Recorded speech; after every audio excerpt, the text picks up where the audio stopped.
Oh, wow. Okay, magic. Usually I have to quit out of OBS, but it looks like it just magically started working. That's kind of nice. Let me just make sure it's the right device. And it is. Okay, cool. Hey, everybody. I just walked in the door from dropping the Miata off to have some work done, and nothing is ready or going or working or anything. So let me hit some buttons and turn some shit on. Right. Okay, I've got stuff everywhere right now. Oh God. Okay. Kristin's out there. We did crock pot chicken. Kristin's out and it's done. Kristin's gonna eat and then come on in here, bring me some, and then we'll get some work done. And yeah, let's get the chat popped out here. And there we go. Okay. Chat is going. I can now see it. What's up, everybody? Shane is here. Sean is here. Tux, Bruce Kenny. Who else do we have? Looks like that's everybody for right now. Brian Chambers is here. What's up, everybody? Thanks for bearing with me. Alright, let's get some stuff moved around a little bit here. And we're getting there. Okay. Things are going well. What's sharp? What's connected here? Is this just a memory card? Yeah, it is. Okay. Alright, let's get that out of there. Okay, cool. We got that. For all the Tiny Whoop folks, you'll be interested in this. Got this today in the mail. This is a little circular polarizer that you can drop onto a linear whip antenna, it's called the Micro Switchblade by Vass. IB Crazy is the main guy at Video Aerial Systems. And I got my lighting all screwed up. Hold on. Let me get the lighting fixed so it's a little more sexy. Oh, there it is. Ultimate sex appeal with this lighting. Much better. Oh God. Okay. So yeah, that's what this is. So check this little guy out. This is pretty much the only way to get sub 2 gram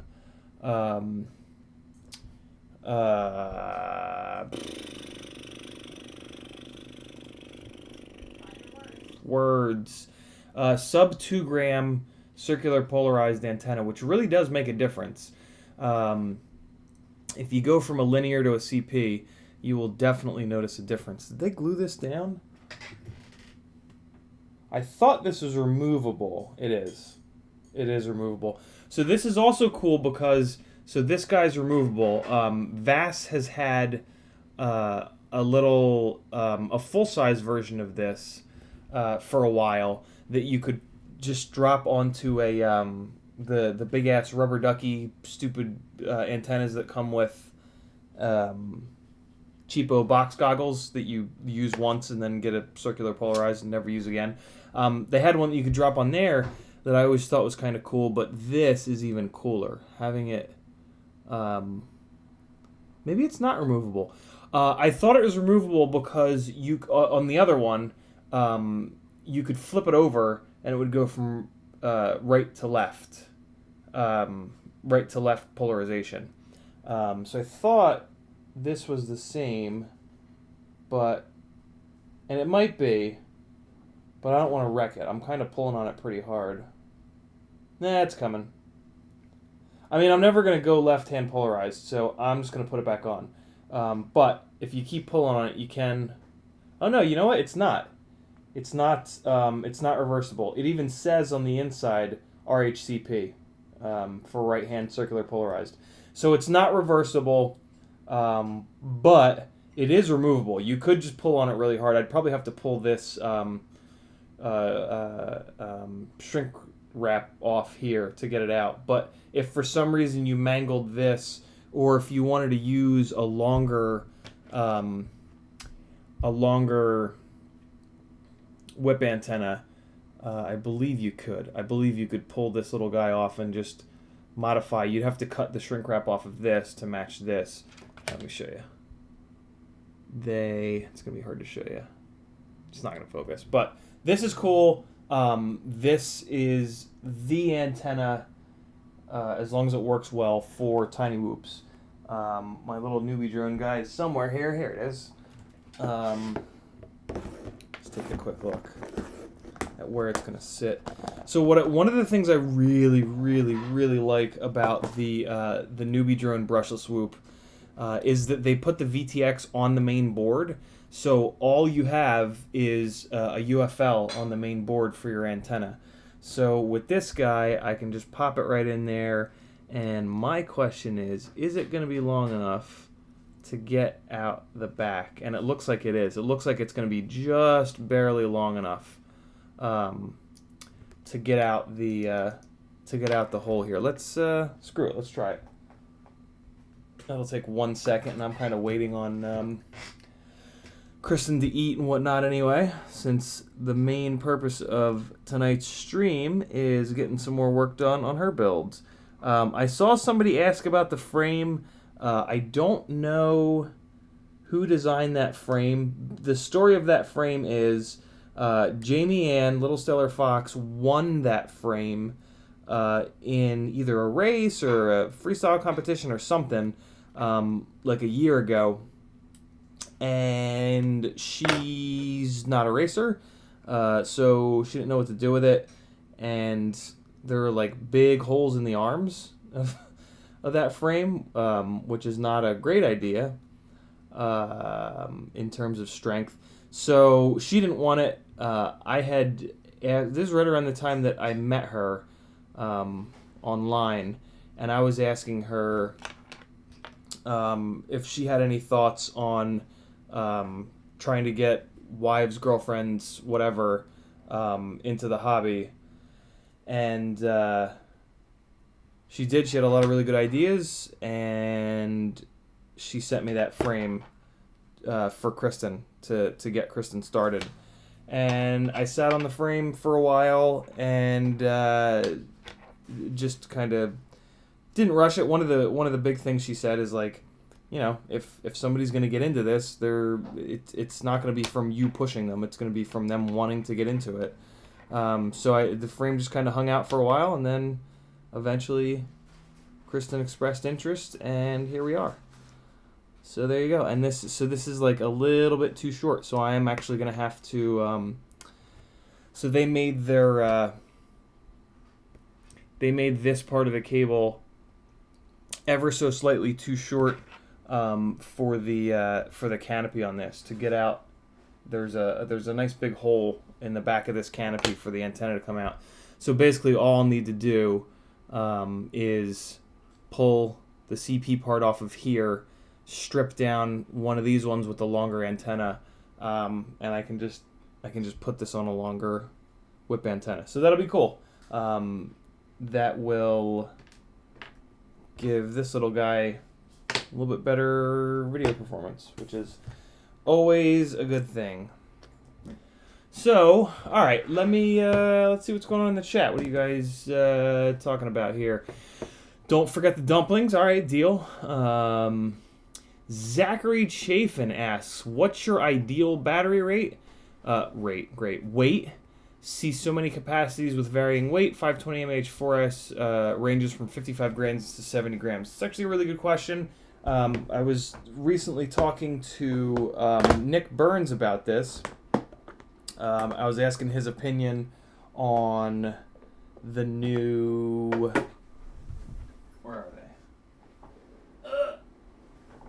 the new RDQ GNB 4S 525s because these are very light.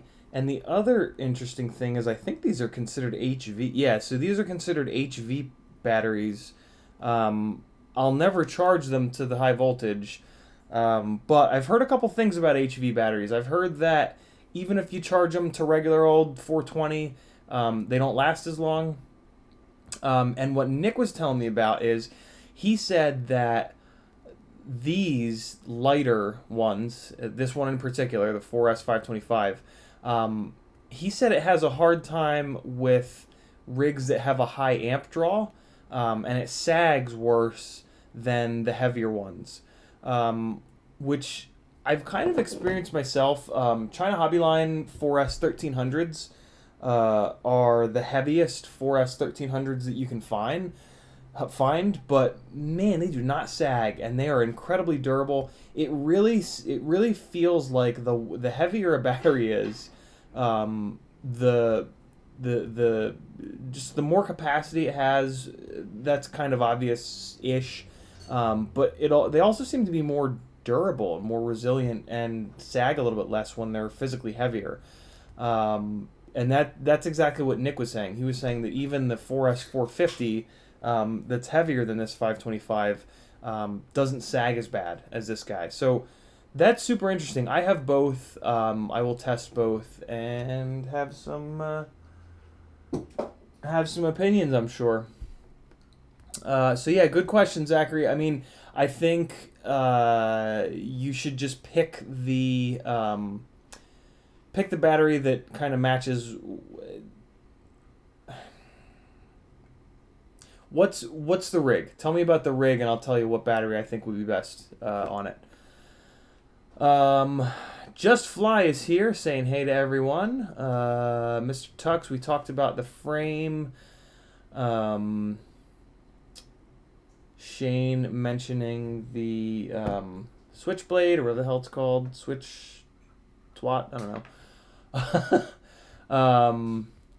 Oh, hey, E-Drone, how's up? How's it going, man? Hey, so it wasn't working. The QX7 mod wasn't working because when I was rushing through your video, I didn't realize that you'd mounted that little PCB with the chip facing downwards into the VHB double-sided tape, and I didn't notice that, so I had it wired up reversed. I had it flipped upside down the other way, so I put everything reversed, but luckily it didn't blow the board up. I was pretty sure that having 3 volts going into the video in or video outline, I was pretty sure that was going to cook the board, but it didn't. So I just rewired it, and it seems to be fine. It bound here. So yeah, it should be fine. There was just no, with it wired upside down, there was no connection whatsoever between the transmitter and Crossfire. Although the transmitter did work fine, not on Crossfire, which was interesting. I would think it would kind of brick the whole thing.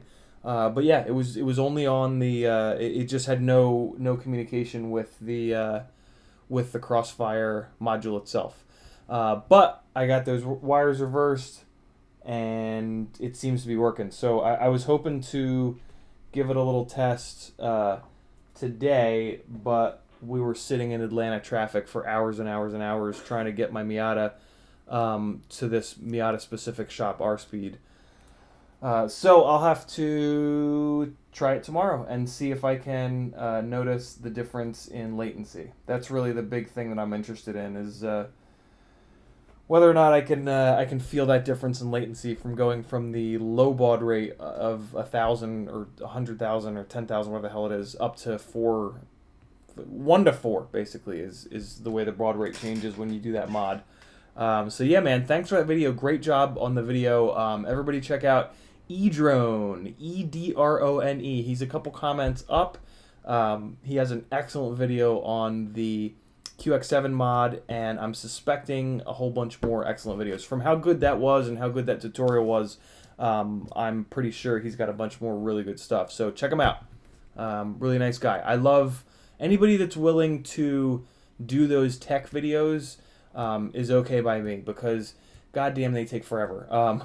To edit, to film and edit those videos and put them all together is a total pain in the ass. So anybody that's willing to do that gets 2 big thumbs up from me, and just, you know, that's the stuff that really helps the community.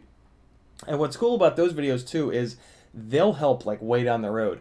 5 years from now, when somebody finds an ancient Crossfire module, they'll find that video and get some good tech from it. So that's something that I really dig. I have car videos from 7, 8, 9, 10 years ago about like different exhaust setups and how they sound. That like I just got a comment a couple weeks ago about the one of them. I was like, Jesus, this video is 9 years old. So yeah, that's one of the really cool things about kind of making content and putting it out there, is that it lives there forever and people will find it and get some help from it. You know, long beyond our years in theory, until the internet goes away forever. All right, cool. So Zachary got back to me here. Rig is, what was that? What was that? Rig is a, where'd it go? What did the chat just... Okay, it's top chat. Hold on. Let me go to live chat, and that'll show me everything. There we go. Cool.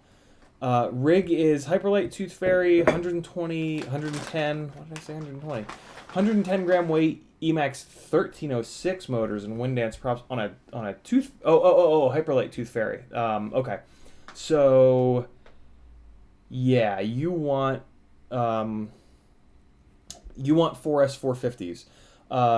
So from what Nick was saying, you don't want these 525s. I'll run these 525s tomorrow. Yeah, Blue Falcon's videos are a perfect example. You're dead on the money there, Bruce. I would get...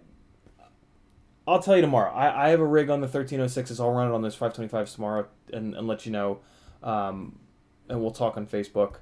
But yeah, from what Nick was saying, it sounds like you don't want those. You want the regular 4S 450s, which if RDQ doesn't have them, Pyrodrone has them non-white labeled. The Pyrodrone sells GNB batteries, which are what the RDQ batteries are, but with RDQ's label on them. So did you eat? Yeah, I ate some stuff. Okay, good. We're good. So yeah, it sounds like you want regular old 4S 450s. That's what I prefer. I only got these 525s because they were lighter, and I figured what the hell. But then of course, after I already ordered them, I talked to Nick. But I'll give them a shot. We'll see how they are, and away we go. So cool. All right, good deal. We're caught up on the chat. Do I have anything? Do I have any show and tell? Let's see. See if I can find some show and tell for you guys.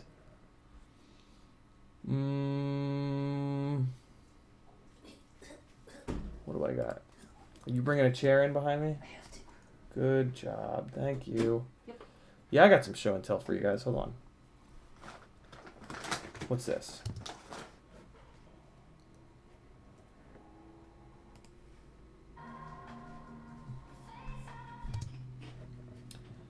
Let's see if this will run. Let me see if this will go. Hey, what's up, Nabi? How are you? This is one of my favorite spots in Charleston. Not a lot of great spots in Charleston, but this is one of them. Let's see if it'll play. Nope. There it goes. Nope. So much for that. Let's try one more thing. Let's try one more thing. And the folder these are in is called 2019 10-7 Shit Show. Because that's what this day of flying was. It was a shit show.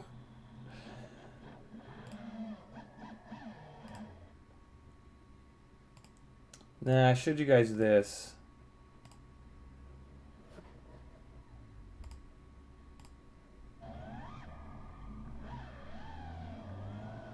I don't even remember this. Oh, this was those. This was the high key. Okay, yeah.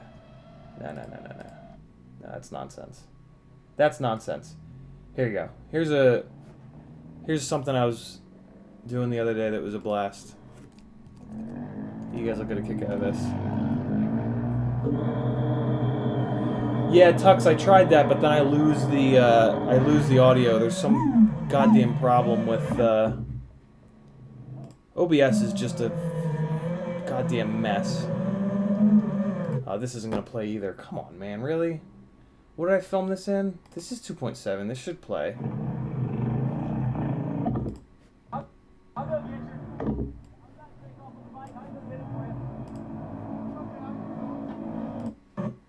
Let's see if this will work.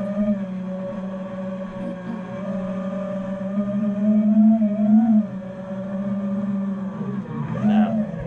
Alright, well, this computer is going to get lit on fire by me in frustration. No, I wish. I wish that was the case, Sean. Just more anxiety skin picking. Kristin has arrived. Let's get OBS going here. Switch camera views, and we'll do some work. Do you need to eat anything else? Not right now, no. All right, cool. So I do want my grape soda nearby. Me. Got some sugar for right now. I have to work after this, so. Yeah, this girl's got some. I need to stay up. Freelance work going after this, so we're gonna shut this mother down right at 10 o'clock Eastern. Fair warning. Let's just clean a little tiny bit here, and I will move the webcam, and we will build. Grab your stuff off the top of that shelf when you have a second. What am I gonna do with What's these? What's mine? Eat them? Everything that's to the right of it? Yeah. I can't tell if, like, my shit's missing somebody else's. Yeah, like just yours or something. Okay. grab everything. Yep. Alright. Let's get it going, people. Let's do some goddamn homework. Is there a spot for me to put stuff and make them over there? Yep. Thank you, Shane. Yeah, thumbs ups, subscribes, all that good stuff. Here, let me drop, or no, Patreon link is in the description. Patreon is basically funding a lot of the micro experiments right now. So if you like the micro content and you want me to test more stuff, for as the first tier is $3. For $3 you can join the team, and the Patreon is where I put all kinds of secret stuff that I don't necessarily want going out to the general public. So all kinds of fun stuff over there. If you're not already on there, check it out. I think you'll like it. And if you are on there, you rule. Noah says hello, Kristin. Hi, Noah. Is this mine? Yep. Okay. That's yours. So let's get this moved. Okay. Just grab it all. You're good. I don't know. Is this mine? Just take it all. No, that's not helping. Okay. Okay. Good. I win. All right. Make her a little pile here so that I can get the camera lifted up. Yeah. All right, cool. Here. Let me get a box to put this on. Yeah, it's good. Okay. Jeez. It's okay. Okay. Anywhere but here. Okay. I think that's for the props. Do I need to do anything with the camera, the run cam thing? Nope. All right. What box was I putting that on? Was it this one? Or was this one? All right. Here we go. Wait, no.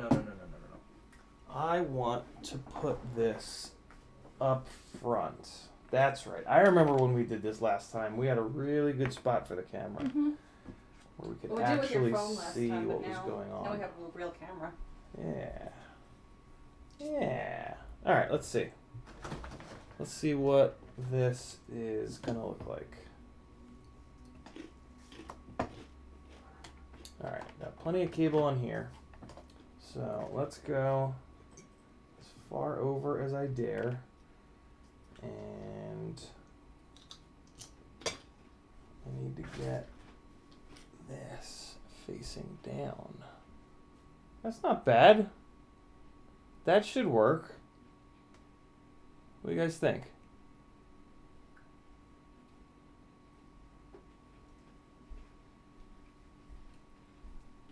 There we go. All right. Cool. Sick. All right. Got it do you going. want me to have that chair and you take the stool? Was that what we did last time? Or did I have the stool and you had that? I don't think it matters. Either or, whichever one you want. I'll be more comfortable in this one to do stuff with. Cool. All right, guys, we're almost there. Almost there. Appreciate your patience. I'm here. So we left off It was like, it's just a shot of my boobs. with the. It is. It is just my boobs. Yep, see? It is straight up just boobs. Whatever. I think that's what it is, guys. I can't avoid it. What do you want me to do? Does this make you feel better? No, it's fine. I don't care. It's not like I'm flashing the world. I don't care. Oh, can you take this from me first? Don't want to get like solder or anything on it. You do it. Give me this. Oh, my soda. Give me this. Okay. Pink frame shot, he says. All right, cool. So the next thing, flip on that soldering iron. It's down the top of the computer on the near side, closest dial? side to us. Oh. All right, turn the dial all the way up and then back it off a little bit. Oh. All right, cool. So we left off with the race wires. So I think there was one that Kristin wanted to redo, and there's also one missing, I just noticed. Yeah, there's one missing. So here's a big old pile of wires. Huh. Let's grab one that's somewhat That's kind of like... to length. Oh yeah, this will work. So yeah, find that one that you want to undo. That's the one I want to... Oh, And, yeah. Or you want to redo, rather. Yeah, I want, like that one, the middle one. You Cool. see? Oh, do I need... Sick! How long do I wait for it to... Like, does it You're take- good. Clean your space.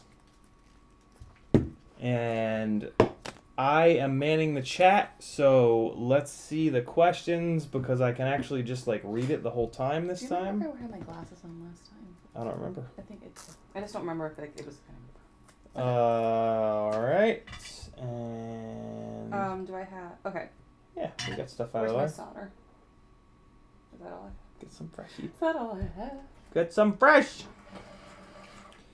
What is that pink color? Tux asks. I don't know. Jamie Ann did that to this frame, so you'll have to bug her. Little Stellar Fox. She did it like over a year ago though, so There's a chance she may not good luck. remember. But yeah, I don't know. It just I believe it's just paint marker. Yeah, I think it's like it's like an acrylic base because you want something that has a little stick to it. You want something that's water based. You want something that's going to adhere to the carbon fiber. There you go. Regardless of what this paint is, that's the kind of paint that Yeah, you want. you want an acrylic. Straight from the mouth of a graphic designer, artist, etc., etc., etc. I like markers. And a woman that likes markers. I do. All right, here I go. All right, cool. So she's going to fix that one joint, put one more on there, and then she's going to be ready to... Actually, we're going to wait. So I've been building... I always used to build from the outside in, but I've been playing around with building from the inside out. And that's what we're going to do on this one. So we're just basically not going to solder the race wires up to the ESC quite yet. We're going to take care of everything in the middle first, and then we'll do that as the last step. Do you have wire snippers? Everything's in here. Okay, thank you. I was looking for these. Because that just makes it a little bit easier to kind of route some of the wires. If you need to pick up the whole center of the drivetrain, you can. Yeah, it just... I've been kind of digging building from the inside out lately, so we're going to keep doing that and see where we land. Okay. Hopefully it's shiny side up. So, can I have like just a pep talk walkthrough before I begin? Yeah. Okay. So, if I'm going to fix this one, Mm-hmm. am I putting more solder on the little thing, on the soldering iron first, and then I'm going in? Or do I can't just go in with the heat, do I? I need to put some solder on here before I go in, right? Okay. Because you need flux.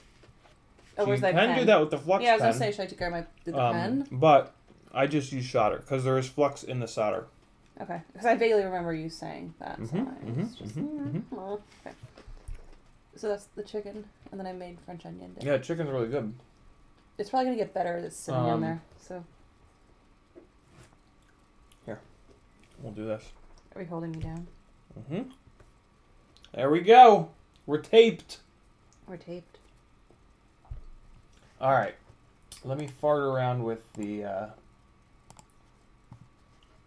stream itself. Hey, Jamie's here. What's up? There she is. Hey, Jamie, we got people asking what pink paint you used on this frame. It's only been like a year and a half. I'm sure you remember right off the top of your head. I'll be so impressed if you do. I still need one more wire. What? I still do need one more wire. Cool. Because, okay, just say. I roll that up. Yeah! That's much better than the other one. Alright, I'm going to get something to drink, so there's going to be a second of silence. I'll be back. I'll be back! Don't ask me questions because I can't answer them. Yeah, Kristen's not monitoring the stream. Sorry. Shit, I'll look with me. No. I can answer something. Jamie didn't paint it. Ah. Well, then Jamie, can you tell the chat how it's pink? Because people always ask why it's pink. I'll be right back. Okay. Here I go. Why are these wires so long? The other ones are so short. Because they haven't been cut yet. Oh. Okay.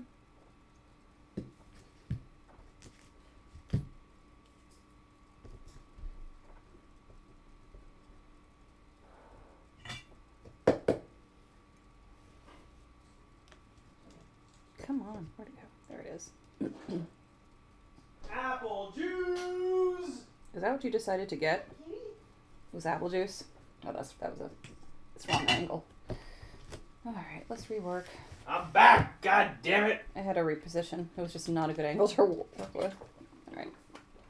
Alright.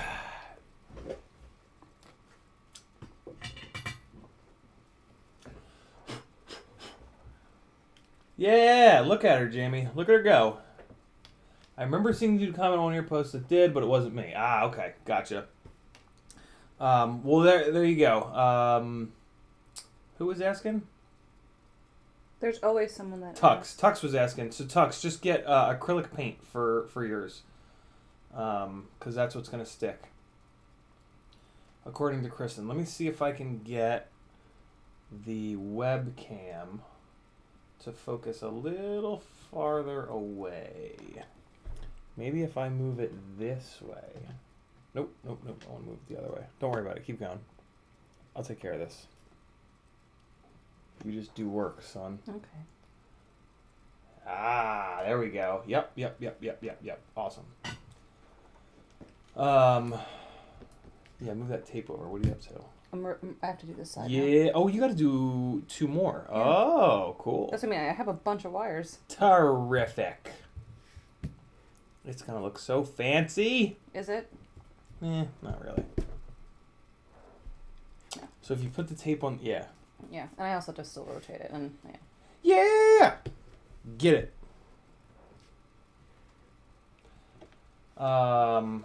Cool. What, Sweet. Noah says, Kristin, I still need to hire you to make me an actual logo. She can do it. Kristin is a wonderful graphic designer by day and sometimes by night, such as tonight freelance life tends to be. Yeah. I hate working at night, but sometimes you just have to. Yeah, running your own business, man. Gotta work big hours. Ooh, This is really good. What? The dip?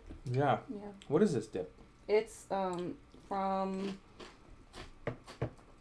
Sprouts maybe. I'm loving it. Loving it, rather. Yeah, man. Tux is going to try acrylic paint. Recently did some tests with nail polish. Worked better than expected, but still rubbed and chipped off. I think That's not good.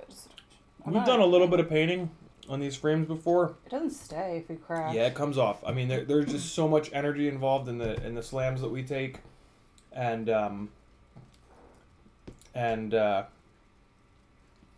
carbon fiber bends a fair amount, and paint doesn't necessarily love that. Is acrylic paint flexible? What's a more flexible paint than that? I don't know. So if you tape this down, you can actually get it there if you want, so that you're not doing it up in the air. Because what tends to happen when you're doing it up in the air is... Like that? Yeah. That way it's not moving around. Okay. Yeah. Yeah, I figured it out finally, guys. There it is. Alright, so can we just have a pep talk? Yeah. So I'm putting this wire there, and then I'm taking solder and putting it on there, and then I'm booping. Is that the correct order of what I'm supposed to be doing? All right. Because I am afraid now I'm going into this tape, aren't I? What do you mean? That's okay. Just gonna peel it back off. So we'll do everything the right way. Yeah. Can we go down that? Flux pen first. Get flux on all your pads, and the pads are tinned, right? Yeah, they're already tinned. All right. I So did your that pads are last tinned, and now they're fluxed. So They the are heat is fluxed. going to transfer really well. Great. Now, the wire that you're putting down, you want to make sure that's tinned. Am I not tinned on the... Oh, on this guy? I put it nose down so that the liquid drops down. This guy? He's already tinned. Cool. So that guy's already tinned. So you're going to hold that down on the pad with your left hand, either with your fingers or with tweezers. And then you're going to put the heat down from the top. And then you're going to use your left hand to hold it still as it dries. Or hardens, rather. So I guess it's kind of drying. Yeah, kind of. And remember the low angle we were doing last time? Okay. And remember where the heat is on the tip. Stay up. Need to clean a little more than that. Nice and shiny. Cool. No. And you're doing it from left to right. That's good. You're not going to be tripping all over yourself. Good. Awesome. Beautiful, woman. Terrific. Couldn't have done it better myself. Now you can do it 5 more times, and then we'll deal with really small pads, and it'll be terrible. It's actually not bad. What's up, House Blog? How are you? Oh boy, that's the most burns chip I've ever seen. Yeah, there was a burnt chip before too, and I'm like, whoa. What am I doing? Hold on. Show you guys the burnt chip. Look at this thing. It was gross. Where'd it go? I just threw it away. Now it disappeared. Look at this chip, yo. Like, in the bag, it was Look at that. That was weird. What did they do? Crazy. This chicken came out really good. I think it's Super going to down with be this. better now because I shredded it and it's sitting. Ah. So I think it's going to be even better, like later if we have some. Mm-hmm.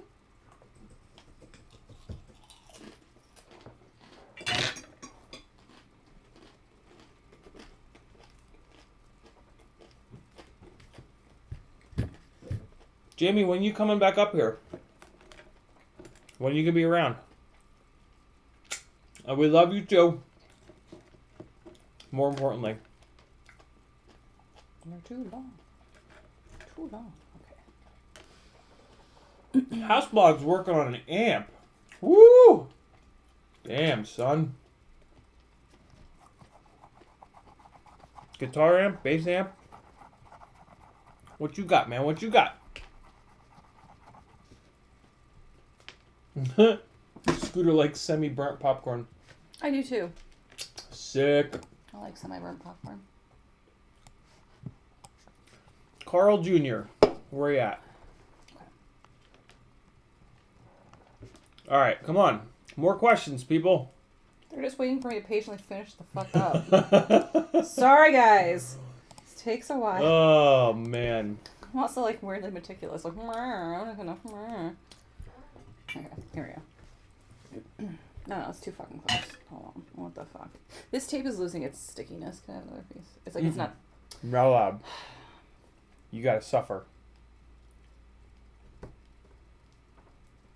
Is it that bad? Yes. No, it's perfect. No, it's not.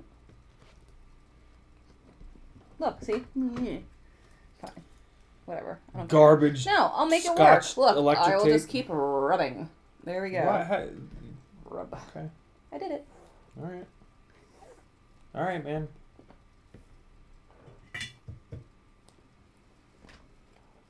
All right, man. All right.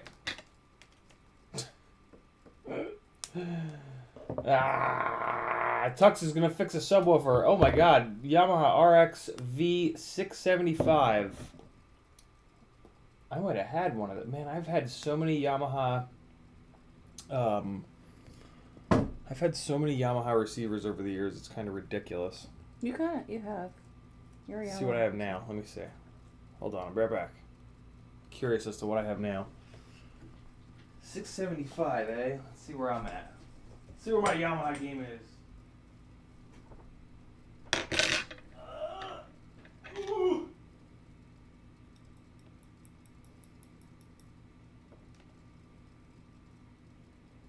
I can't see it! It's too dark in here! Well, turn a light on. Don't tell me what to do, motherfucker! You're saying it's too dark. Oh, look where the cat is. What a jerk. He's at a safe distance from He's us. such a prick. RXV. Oh, man. RX. 673. My Yamaha game is not strong enough. I have a lowly 673 house blog.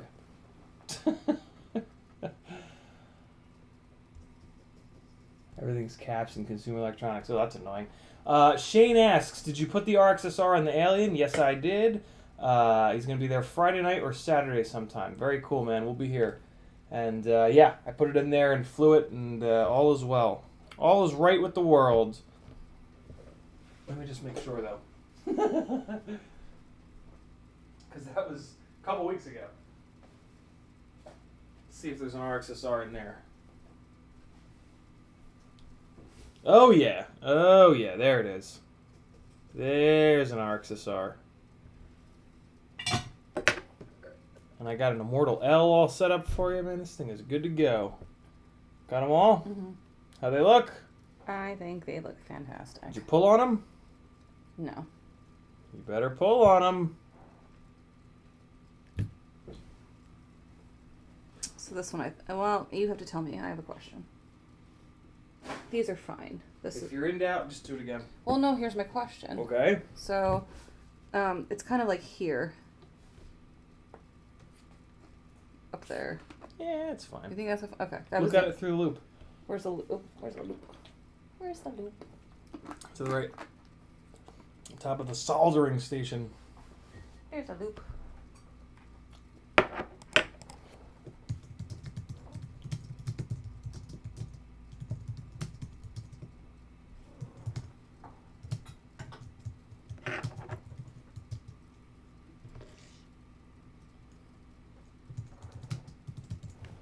Hang on, guys. I don't think it needs it. I looped. Cool. Yeah. Hang on 1 second, guys.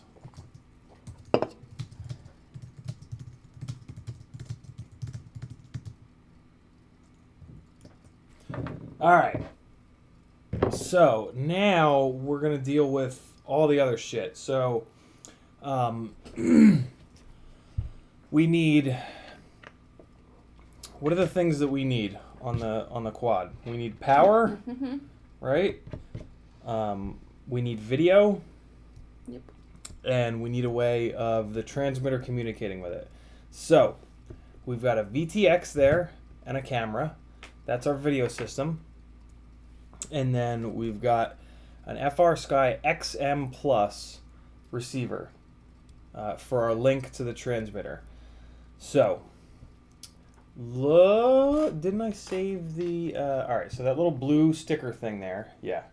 So that is going to show us what these front pads are. So this was initially on it, like that. So this is showing us what all these front pads are.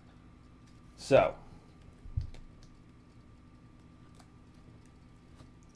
let's hold it up for these guys, and then you can look on the monitor.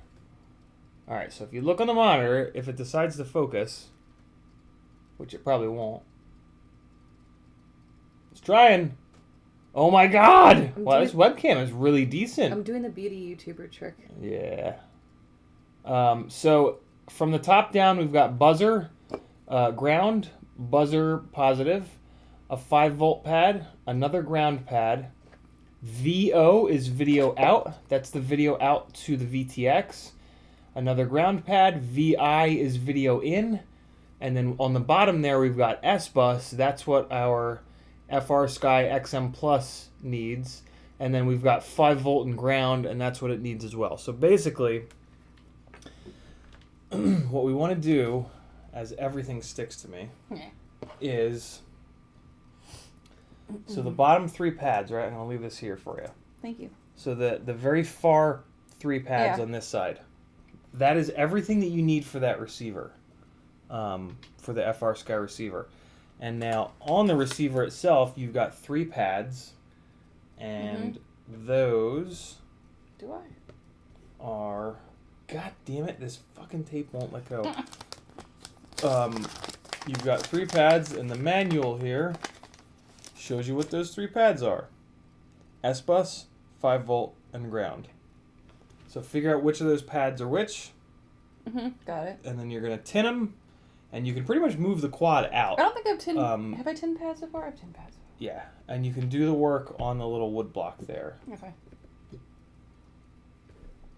So, move your shit. Do you want to move that to you while you do this, while I tin? No. Oh. Alright, so I'm just doing this. I'm not tinning anything else. Cool. Yeah.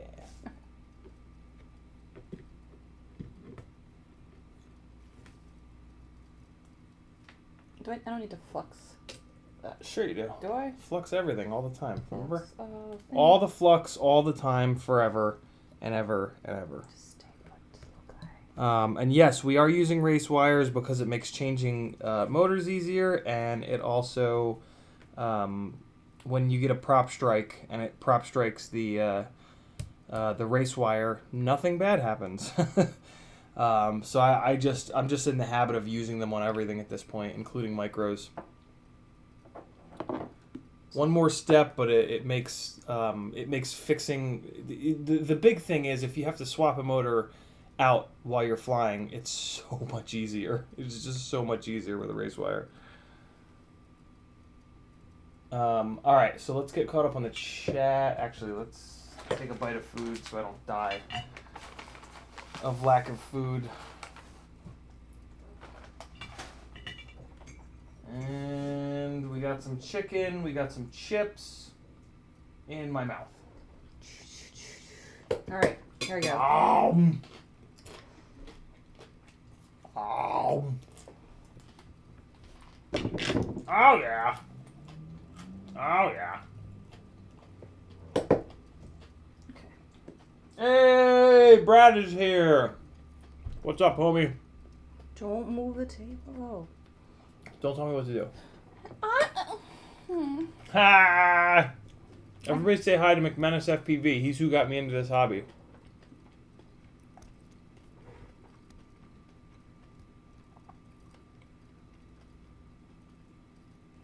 There she goes. All right, so we're going to do this a little different. Yeah, I said there's holes. You don't need this because you're not holding a wire to it, right? Because it's like moving. It just makes me feel better. Well, then make the tape better so that you don't have to do that. Do the tape properly.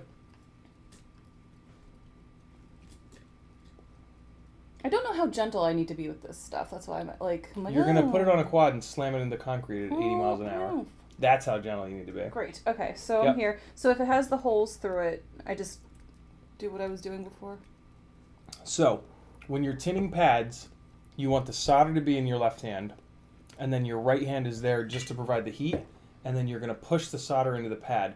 So the pads we were doing before were a little bit bigger, but you already figured it out. Keep the soldering iron down on the pad for like a half a second, and just add solder to the whole thing, and you're going to be totally fine. You got it. So you got to do a little bit more heat than that. So when you just tap it with heat, this is actually really important, guys.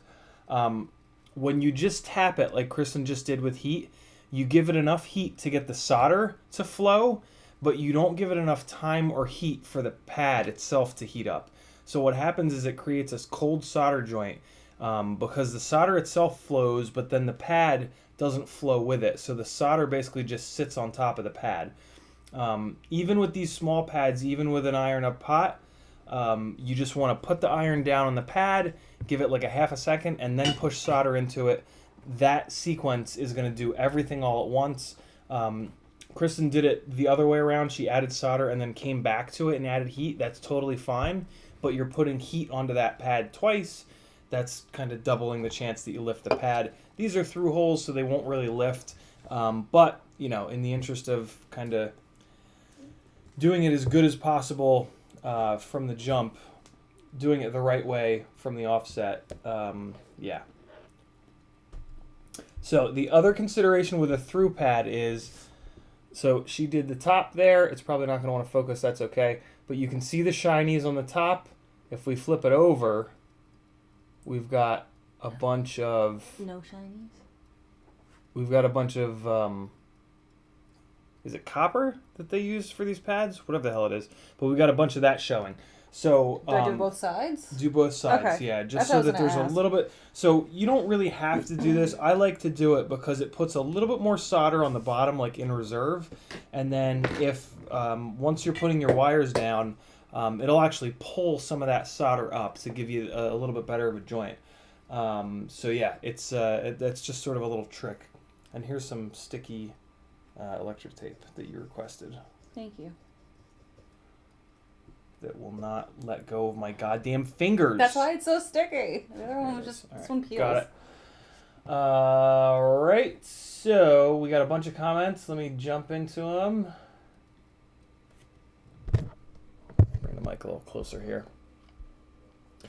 Jonathan K says, "Dang, man, you streaming every night now?" Almost, Jonathan. I'm doing Sundays and Mondays on Bardwell's Coattails. And then I'm going to try to do... I've been trying to do a random stream outside of those two. But I've been doing a terrible job. So this is the first week in a while that I've succeeded in doing that. So yeah, and I'm going to keep trying to do that. The Monday, Sunday and Monday, and then randomly one night during the week. I'll try to do another one. So there you go. Tux is talking to Houseblog. It's done. All right, so we're tinned. So now we need to put wires on them. Great. Which wire? So these same wires? you want to color code wires. Okay. So now on the motors are the only spot that need a thicker wire. Pretty much everywhere else you can get away with 30 gauge wires, and I have a couple of them right up there. Yeah, use those. So we've got yellow, red, and black. We want to use the yellow for S-bus. We're going to use the black for ground, and we're going to use the red for 5 volt. Mm-hmm. And you're going to do those 3 pads that are separate. Like they specifically put those 3 pads there Yeah. for the receiver itself. Okay. So you can technically solder them to the flight controller first. I don't really think it matters. Since we have the receiver here, we might as well just do it directly. So what you're going to do, we're not going to use these through holes because that's a pain in the ass. We're just going to flat solder these for your first time. So you're going to strip it, you're going to tin the wire, and then you're just going to, a much smaller version of what you've been doing there. Okay. But you have to make sure that you're putting the right color wire onto the right color pad, because then otherwise you'll Yep. The get S-bus confused. is yellow, and that goes on the first pad, and the the red wire goes in the middle and the black goes. So like orient. Yeah, that's. So this is that's what you're why. looking at. That you're not working on this yet. No, I know, but. So just look at yeah. that. Look at where the antennas are. Look Uh-huh. at where the bind button is, and that'll give you your. That's correct, right? Yep. Yeah. Okay, so yeah, the yellow S bus. There. Boom, boom, boom. Okay, great. Cool. Do I have to strip both ends of the wire? Should I just do that preemptively? Just do it. Sure. Or are we gonna trim these? I don't know. Oh, I'll just do it on one side. Cool. We might not. We might not have enough cord. Okay. And we'll have to do it all over again. Because that's FPV, guys. Cut them really short, and then if they're too short, you get to redo everything. Like a dum-dum. That's how I live my life. Budget FPV asks, will an 1104 swing a 2.5-inch prop? Yes, but not well. If so, what are the best cheap motors that I don't need to care about, looking to make a 2 or 3S rig, looking to beat on it and don't want to care about losing a motor or 4. So we've got a couple sort of competing things here. Least expensive, but you also want durability, which is really tough. It's tough to, you get what you pay for, right? And if you want something that's really durable, usually that's not going to be the cheapest option. Sometimes it's going to be the most expensive option. But lucky for you, there's an anomaly in motors, which is RCX, a company that makes motors for and only sells their motors on MyRCMart, which is an overseas website. So shipping is either going to take 2 weeks and cost you $10, or to get 2-day shipping, it's going to cost you $25. So see if you can, get some friends together and get them in on this to split that shipping up. But what you're looking for a 2.5-inch prop is going to be their 1304 5000 kV motor. There is no better motor that I've found for a 2.5-inch prop, and there's also no more durable of a motor.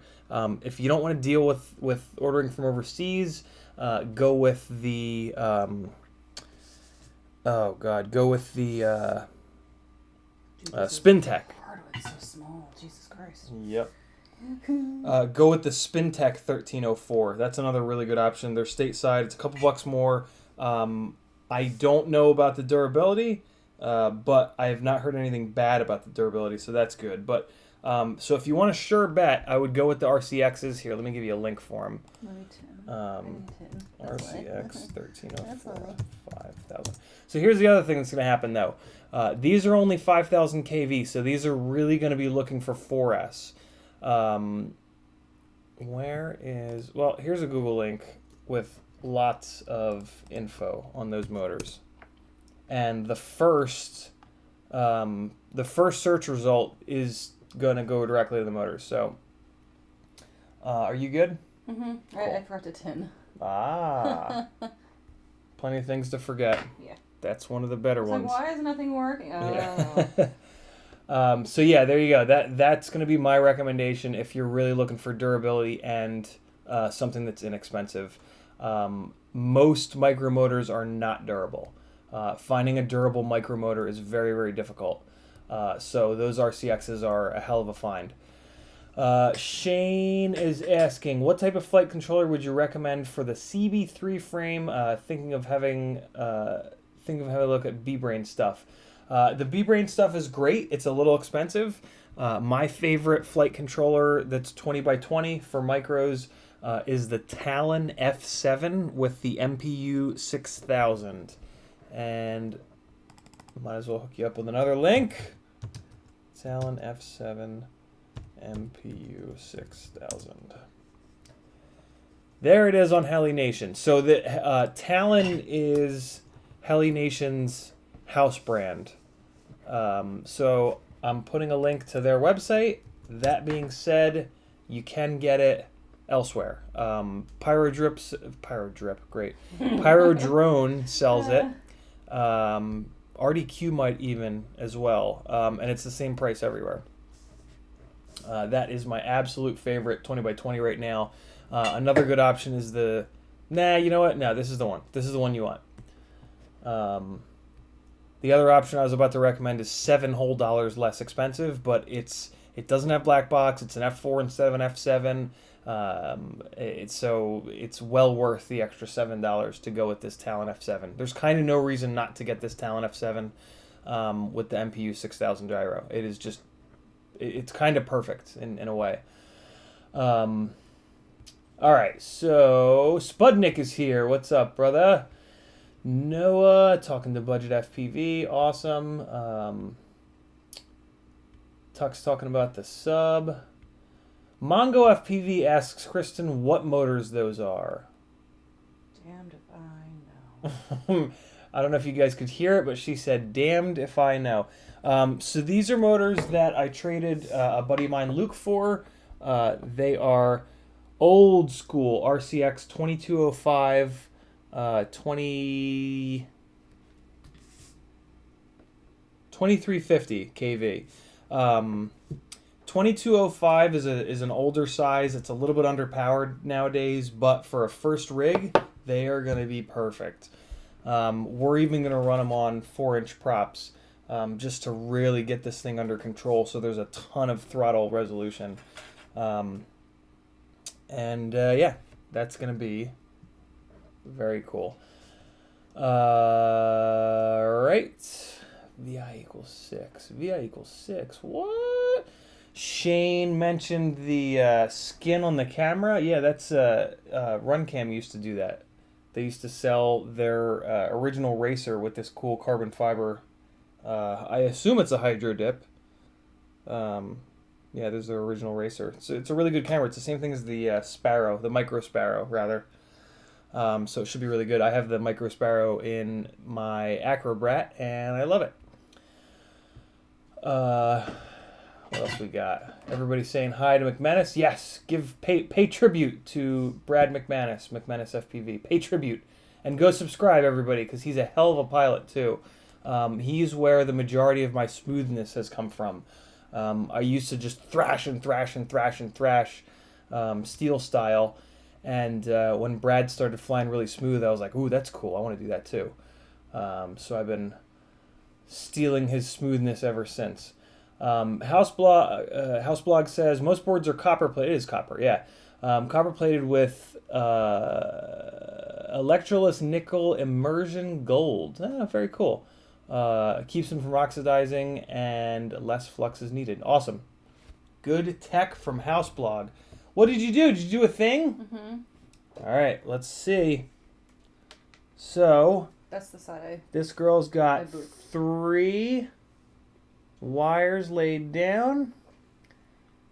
Black is on ground, red is on 5 volt, yellow is on S-bus. So that's the first time she has soldered very small. And let's give him a tug. Yellow is good, red is good, black is good. Nice and strong. So now we're going to get some heat shrink on that. There are... I've never done heat shrink. Yeah, it'll be fun. Okay. There are exposed components on that. So, and there is exposed metal. So we want to make sure that we insulate that against everything around it. And we're going to do that with shrink wrap. If I can find it. We'll use this one.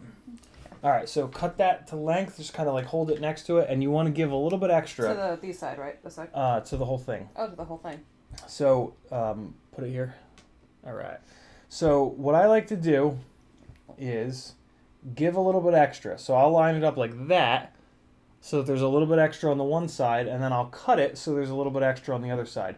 And now what that's going to do is 2 things. A, the shrink wrap shrinks when you shrink it with heat. So it's going to make sure that it doesn't get too small. But what it also does is it's going to shrink down on these little, I forget what they're called. They're like micro UFL. It's going to shrink down, and the shrink wrap is going to stick out a little bit farther. And it just really does a better job at protecting them so that they don't break off right here. And the same thing is going to happen over here. It's just going to give a little bit of an overhang to protect these solder joints. So... Do I use this to snip? I didn't know. Yeah. So that's about right. So see the amount extra I have on the right side? Match that up on the left side. Okay. and just cut it straight across. Okay. And then you're going to put it on there, and you're going to play with fire. Yeah. And I'm going to get a bite to eat. I've seen you do this a whole bunch, but I've never done it myself. So it's infinitely fun for... I can imagine it's very satisfying. Who knows what reason. Okay. You're welcome, Budget. Thanks for the awesome question. Alright, so we're shrink wrapped. Cool. Light it on fire. Doesn't matter how I hold it. Mm-mm. I just... Not so close. It does matter, I guess. A little bit farther away. Yeah. Just gently. Basically, if the shrink wrap starts to get black, you're a little too close. Yep. And just get the whole thing shrinking down, you'll know when it's done. Alright, these chips are gone, but there are reinforcements. Yeah, we have plenty of tortilla chips if you want specifically. So are they going to go, is the shrink wrap going to go around the wires themselves or just the unit, like the board? Hang on. Hold up. Ah, we forgot to get, we don't have time though. We to get Hawaiian rolls. Yeah. We'll get them tomorrow. Oh. Alright. See, I mean, like, does it need to go on that or just the board? I wasn't sure. Yeah, it's totally fine. Give it a little bit more heat though. Especially on the ends. The ends will really shrink up. Yeah. And now get the other side. Make sure that shit really... Yeah, there you go. Cool. And now you can even take it when it's still hot and like mold and it. pinch it. Yeah. And it'll kind of stick to itself. Yeah. And see, so now, this is a little bit extra. I wouldn't usually do quite this much, but totally doesn't matter. And it really, so like, if one of these gets yanked, well, that's warm. If one of these gets yanked, see how it's pulling on the, it's pulling on the wire itself rather than pulling on the connector at all, regardless of which direction it gets pulled on. So it really does a good job. And then the same thing happens on this side, where if it gets yanked, it's not pulling directly on the no, it has a little bit of... on the joint. It's kind of pulling on the shrink wrap. And the only other thing to pay attention to when you're doing this is that you don't cover the bind button up in a way that it can't be pressed. So you see the little bind button there, the little copper bastard. See if you can push that down. You'll feel it click if it's still actuating properly. Can you feel it click? Do it with your finger now. There you go. I got it. Okay, yep. So that is prepped. Now you got to solder it up to the quad. Okay, so... And now usually at this point we would start fucking around with like the length of those wires, but those the wires that you just soldered on are probably long enough, so we'll just leave it, solder it in, and then... Where do we decide we want to put this? So that is the next question. Yeah, I don't think we just... where's it going to go in the build? You don't have a lot of room. No. In the front or behind, but luckily you don't need a lot of room. So the two things that you're putting in there are going to be that and the VTX. So grab the VTX. Where do we put the VTX? Okay. So basically, you're going to have 20 mil standoffs. Yeah. And then your top plate. And you got to fit everything below that. So we can do that. Grab another standoff and just like haphazardly stand it up there. Yeah, so I'm going to put this on here real carefully. And now you can look and see how much room you have above the flight controller. So check out how much room you have above it. That's good. So what you're getting a feel for is where the hell you're going to put this shit. We have you can room. put it above, There's you can put room. it below. So, there's totally room. What do you have room below for? Below? Probably. There you go! Okay. So, and now test it. So, slide it on. I gotta stop doing stuff myself. What? You're not doing it. It's not my build. You're teaching me, though. I don't know. I've only ever seen you do this stuff. I want you to do it. All right, so... So see if it'll fit. Mock it up. That's the best way to do it. You can put it on top now? Or you want to put it below? Below the flight controller. No, you don't want it on the top plate. That's what I said. I was going under here, right? Isn't that what we're doing? So what are your options? Okay, hold on. Let's backtrack. So it was like this. It was like that. And I have room under there. So wasn't that going to go under there? Where else can you put it, though? Like, back? Just look around. Underneath? There you go. Like underneath the front? Like... What about underneath the whole thing? The whole thing? Because you want to protect it. So, right? So like completely under it? Oh, like under it? See if it'll fit. Oh, it will totally fit. There you go. I just didn't think that was a thing. So putting the receiver under there is a really good bet because it's a little bit electrically noisy down there from the FETs on the ESC.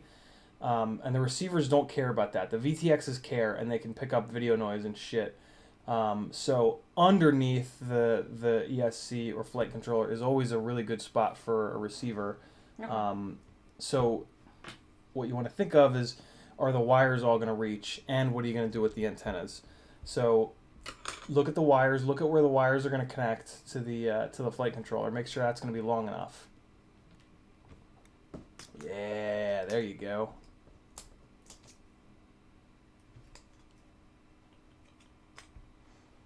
There we go. Yeah. It'll reach. It'll reach just fine. What about rotating it? Like, to go this way?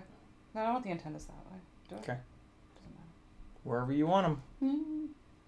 Because we were talking about putting the antennas, like, along the arms, weren't we? With their arms. Well, I know that, but... Okay. Thanks. Mm-hmm. Okay. So And if you do then- it that way, you've got a ton of room on the wires. And then you've got your antennas coming out the back. Oh, okay. Oh, okay. Yep. So put it the other way again. How easily was it reaching the other way? S-Bus reached easier this way than over this way. Just do it. Show me. Come on. Son of a bitch. I like this game. I know you do. He likes to see me struggle. All right. So, see... Doesn't that have to go there? Nope. Huh? Nope. Those are motor pads. The size of the pad is a good indication of how much juice is going to go through it.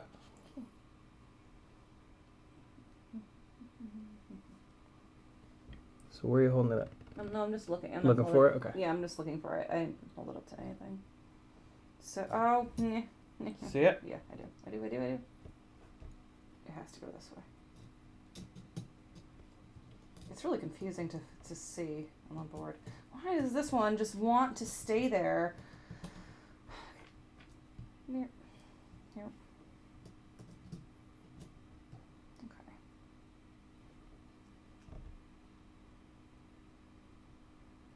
So it's gonna go. Hold on. It's very quiet. I feel like there's people. Kristin just whispered, "It's very It's quiet." very quiet. All right. Okay. So is that where things are going? Cool. So that's definitely a way to do it. Here's another way to do it. Because that's my first. That's where I wanted. I like putting Antennas. the antennas on the front arms And that's facing what I backwards. remembered us talking about, and I wasn't sure if that's Good. what we're still doing. And so it would be like that. That's how Great. I really like doing antennas. So in order to do that, if we have this facing backwards, it's going to be really hard to reach them. Yeah. So the question is, can we put it? Can we put the antennas out the front? And this is where, like, this is sort of like the art of building. Like, these little decisions do make a difference, and they make a difference between a build that's easily serviceable, without a lot of like electrical noise and BS problems, and a build that can potentially turn into a nightmare. So these three are just barely Gonna reach those. long enough to kind of get there if we sort of finagle them. But there's no reason that we can't just do this. Fold them like this. And just drop it down on top. All right. And now you can put them directly there, and you've got your antennas coming out the front, and you've still got plenty of room under there. Mm-hmm. So that's actually what I would do. You don't even have to leave it like that. You can take it completely out of there and just solder it down, and then we'll just jam it down underneath. Yeah. Especially doing it that way, like it's the wires aren't even going from one side to the other. So cool. That was how I would do it. You would have been totally fine doing it the way you would. You would have just had to run the antennas out on the back arms, which is not the end of the world. Cool. Okay. But, you know, having them facing forward on the back arms, there's a little bit of a chance that they can kind of grab a piece of grass or a twig or something and bend up into the props rather than the front arms. You tend to be going this way, and they'll be, I don't know, you guys know what I'm saying. Okay. All right, no bacon band-aids for her, two-stroke me. She doesn't, she takes her anxiety out in different ways than I do. Sure do. I go for walks. All right, back to the matter at hand, which is the chat. I am behind. Let's get caught question. Should I make all these wires the same size? Like I'm at it, if I'm just... yeah, because they're going to the same place. Okay, cool. There's not one that has to travel further. I didn't think so. Man, you got quite the mess over here, huh? No, I don't. I don't know what you're talking about. Okay. It's not my fault. It has to be a mess, doesn't it? Wednesday night lying stream.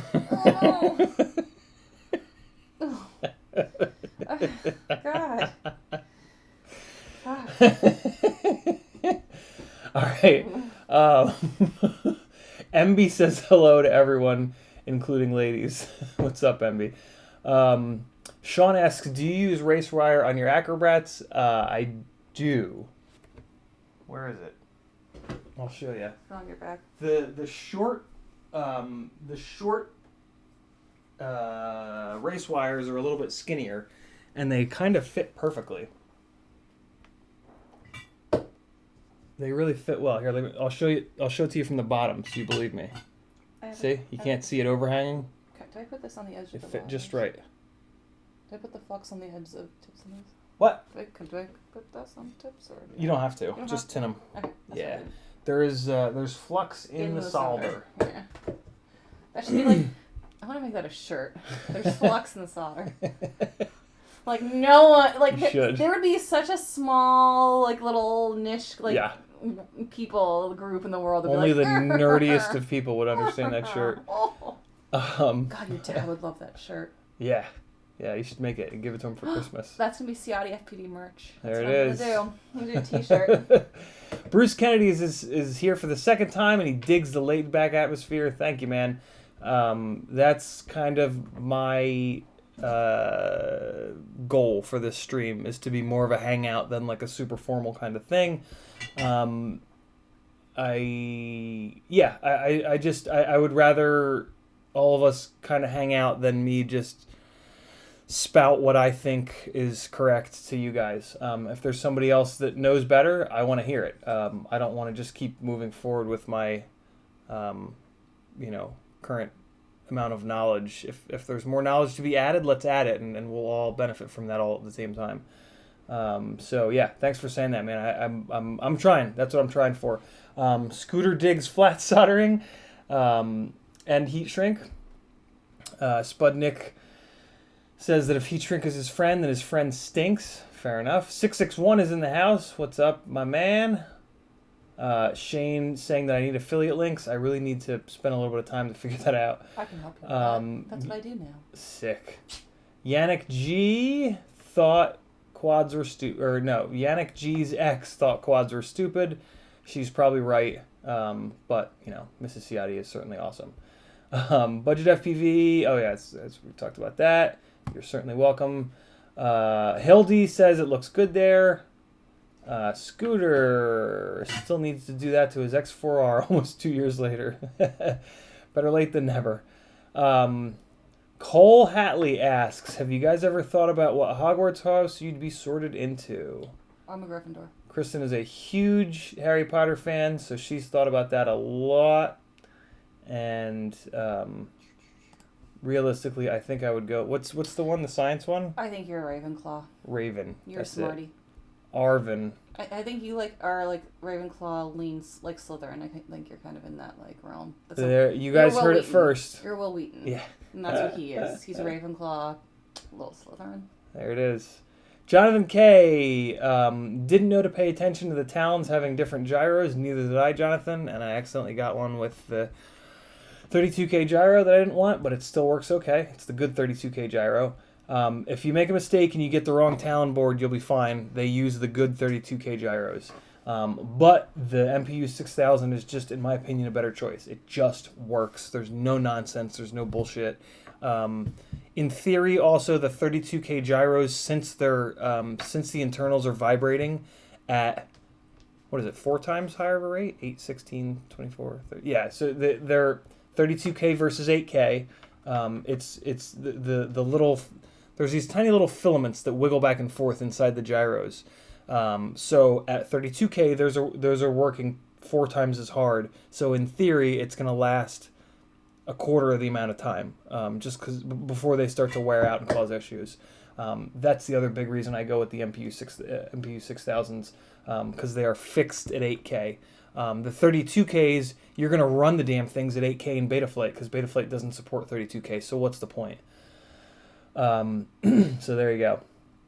Hildy says the iFlight Success Twig uses fusion with both gyros. No shit, I did not know that. But the one you got only uses one.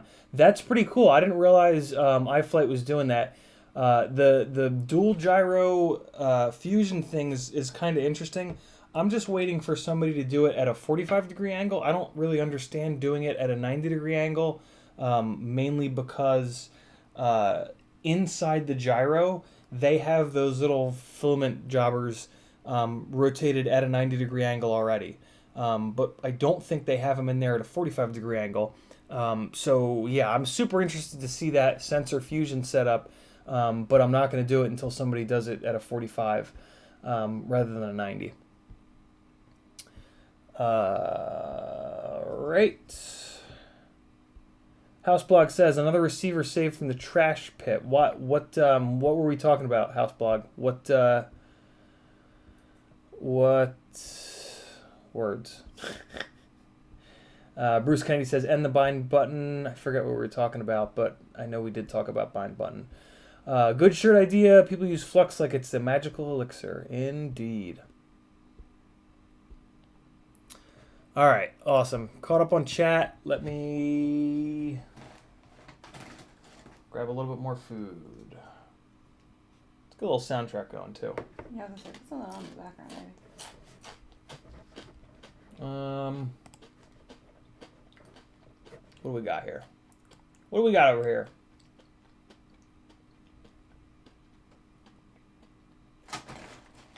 Yeah, that's right. The Talon 32K now has the dual gyros. That's right. So I bought the the Yamaha receiver. Right. Nice. The Supercell. What's up, man? How are ya? So I bought the first gen, the V1 Talon F7, and that only had a single 32K gyro. A couple weeks later, they came out with the V2, and they had 2 versions of it, the MPU version and the dual 32K gyro version. New webcam is good. Kind of a pain in the ass because Logitech doesn't have Mac drivers, but there's a little bit of a workaround. Basically, when you first plug it in, if you launch into Skype and go into the setup menu of Skype, for whatever reason, it turns the camera on basically in Mac OS X, and then it'll work in OBX after that. But it took me a hot minute to figure that out the other night when the stream started really late. All right, so Kristin has soldered down to the flight controller. There's one solder joint that's kind of wonky, moving its way towards some other components, so grab the loop and look and make sure that that's not bridging across to one of those other components. That's what I was not too sure about.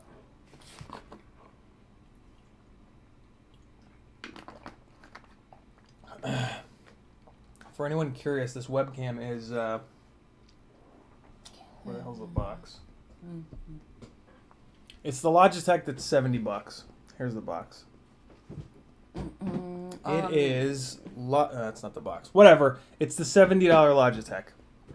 So the middle one is kind of not touching a pad. I can't tell if it's touching a pad. All right.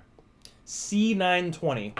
C like Charlie 920S Pro HD webcam. The middle one. All right. Let's see. Let's see how she did. Oh boy. Yeah, it's too close. And it is actually touching. It's touching that capacitor, so that would have blown up.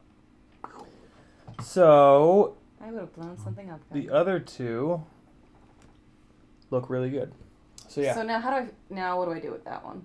So I have to. Nothing's different than with the motor wires. But so I have to take it off and redo it. All right. You got it, man. Okay. Give me this.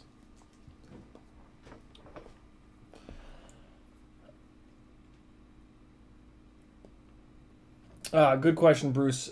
Bruce says, if you're putting the receiver underneath, how do you reach the bind button? How do you do it? Basically, just make sure that there's enough slack on the wires, so you're only really going to bind initially once, right? So I mean, technically speaking, we could just put power to this right now and bind it, and we'd be good to go. But you might have to bind it again in the future. So just make sure that it's in a spot where you can at least kind of sneak it out the side a little bit to get to the bind button, and you'll be totally fine. But yeah, like I said, you don't have to bind all that often, so I'll bury a receiver. I don't care. I mean, I will put a receiver in a spot where it's almost impossible to get to, just because I don't really ever have to bind more than that first time. I make, in my transmitter, I make a separate model for each rig, so that I can use the built-in timer. So after I've bound to that model just stays in my transmitter forever. So yeah, that's how I deal with that. Great question though. Supercell says, if you're not blowing stuff up, you're not building a quad. Yeah, truer words have yet to have been spoken. There is plenty of ruining perfectly good components in this hobby. It's just a part of the game. Better? You tell me. Oh yeah, it's not touching the bit.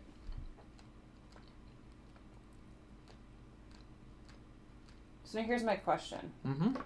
The bit of there's a little bit of solder like in between. It's not. Here, you'll see what I mean.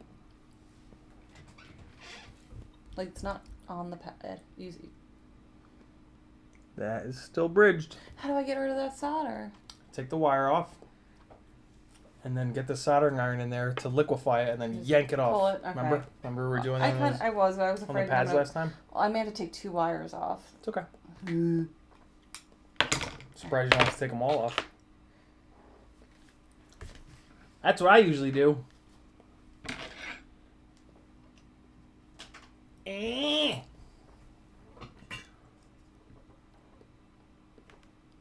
Oh, Sputnik, that sucks, man.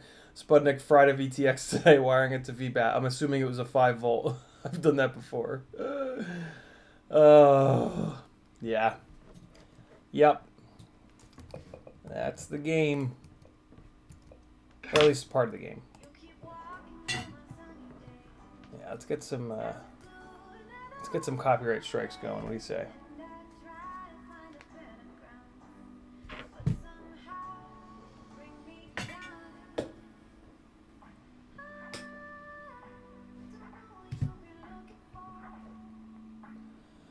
What are we gonna listen to? Let's go. Here's something cool for you guys.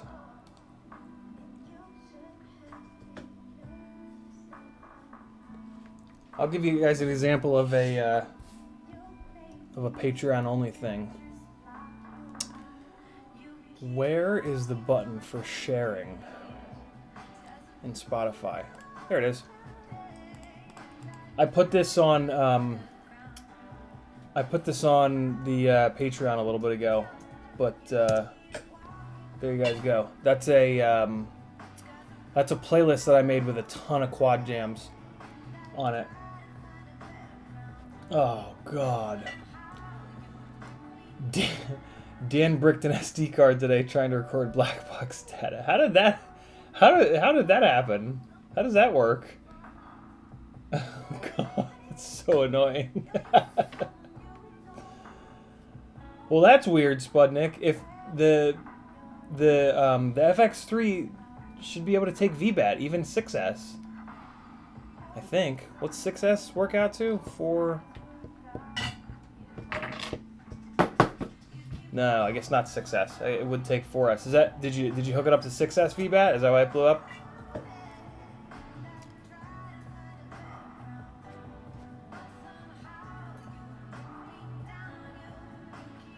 Were you able to flick it off? I can't get this wire off.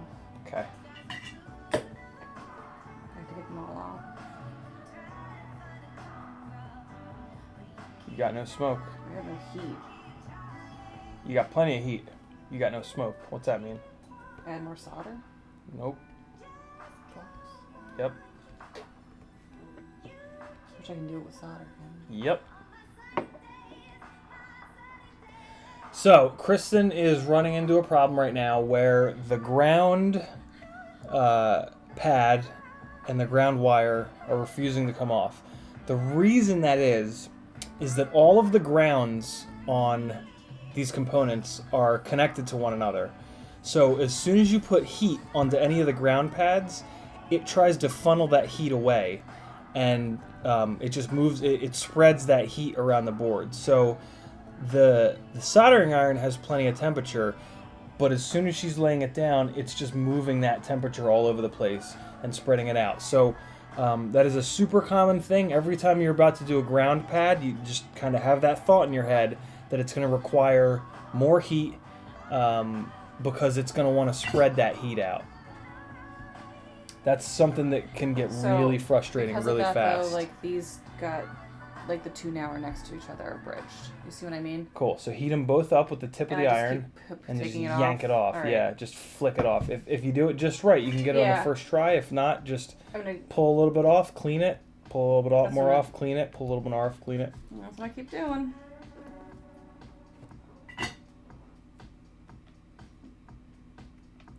Boop.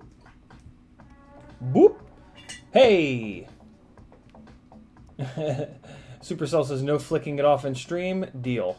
Okay.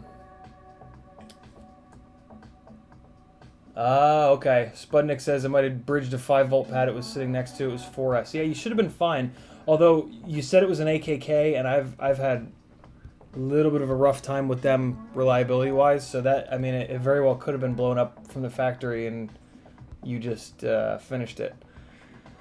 Houseblog says BLHES has a bidirectional D-shot version now. Yep, Joe Lucid, I believe, created that. You got to pay a couple bucks, but I mean, supporting a Betaflight dev is about the best person you can support.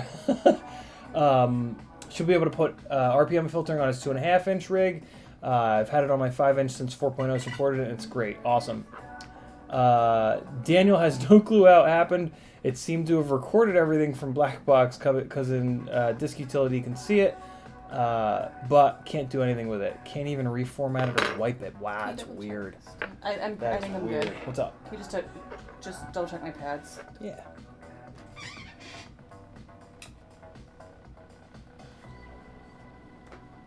Yep. They're better, right? All good. And away I go. Now you get to start all over again. Yay! Yay for FPV, making us do things over and over and fucking over again. Supercell says the ground pads are the ones that separate the boys from the men, or the girls from the women. Low-Tech says, am I here? I say to that, yes you are, Low-Tech, and I'm glad to have you, man. $1 for one ESC to do RPM. That's, man, he made that really cheap. Bruce Kennedy is still very new. He's got one quad bound, and using Betaflight 357, I recently bought an Emax Tiny Hawk ready to fly. Don't know what version of Betaflight because I'm afraid to connect it. Connect it, Bruce. You can't hurt anything by hooking it up to USB. Connect it, launch Betaflight, go into the CLI and type version, and it'll tell you what version it is. Or if you're on a newer Betaflight, it'll actually tell you as soon as you connect to it in the top left. Derpa. Connect to Betaflight. Try to change the version to my other quad. Yeah, Betaflight will recognize any different version that's on the quad. Yep, totally fine. You don't have to update it if you don't want to. We do it right because we do it twice. The Houseblock says, "God damn right." All right, so be patient with this one.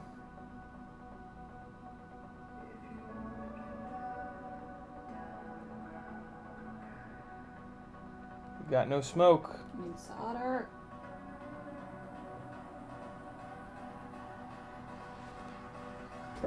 All right, and your right hand is also shaking because you don't have your wrist down. Remember the multiple points of contact we were talking about? That'll fix the them shakes. All right, guys, we got 20 minutes, and then we're gonna shut this down. I'm trying to be more accurate with the 2-hour. Nice, let's heck. I'm trying to be better about keeping these to 2 hours because YouTube seems to get upset with the playback after 2 hours. It's I don't quite understand it, but whatever. 2 hours is also a good amount of time. Beyond 2 hours, my voice starts to kind of go, especially if I'm doing multiple days at a time. Supercell says this is making him want to do his builds, but it's all the way back in Knoxville, and he's in Huntsville. Have somebody mail it to you. There you go. Pain in the ass, but you know, don't let distance keep you from building. Shit, you gotta curse and scream and destroy stuff along with the rest of us.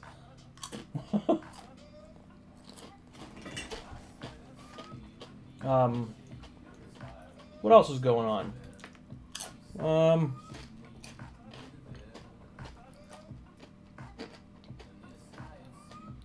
Not much since the last time, I guess. Since it was all of 2 whole days ago. I got a replacement Micro Eagle in, so I can get my final main glide rig back up and running. That'll be fun. Might do that tonight, maybe tomorrow. Yeah, I don't know. Not a lot. I've had a couple rough days at work this week, but it's getting better. I'll finish strong this week. Or die trying. You guys should encourage him to stream more towards the end of the month because I'm not going to be here for like 10 days. Yeah, you know, maybe we'll do like a nightly stream when Kristin's gone. Because I... What do you guys think of that? have to go to Charleston for work. We'll do like 7 days straight or something like that. Would you guys would get bored of that? Nah, nobody would get bored. You wouldn't dare. We'll switch it up too. We'll do like build one night, editing another night. Hell, maybe I'll do a couch. No, I can't. I should get a really long USB cord. Do a stream from the couch. Well, actually, I think USB has a limitation.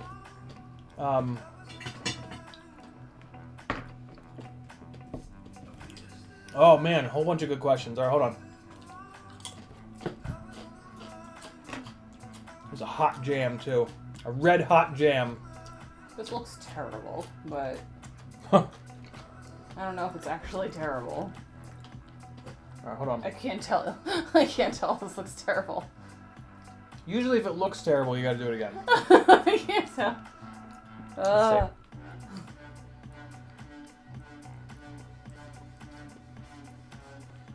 Tell me what's wrong. So what we're doing right now. All right. So like when you learn to solder. Oh, I see what's going on. What's really hard to learn is like, okay, I just soldered something. Well, is it gonna work? Is it good? Is it bad? Is it, gonna catch on fire?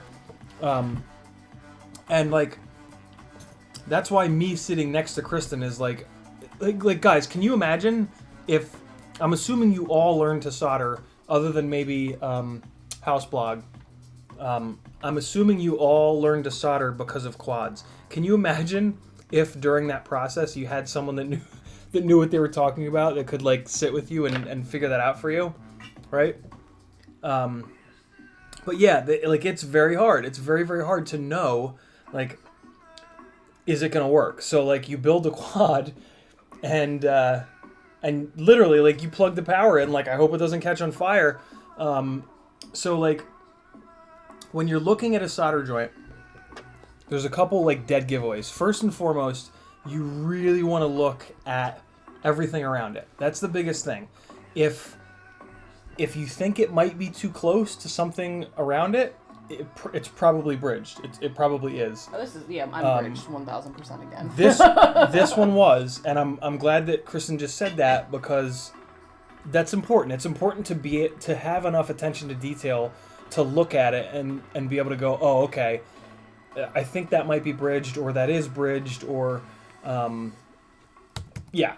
So that's the first big thing you're looking for when you're inspecting your own work.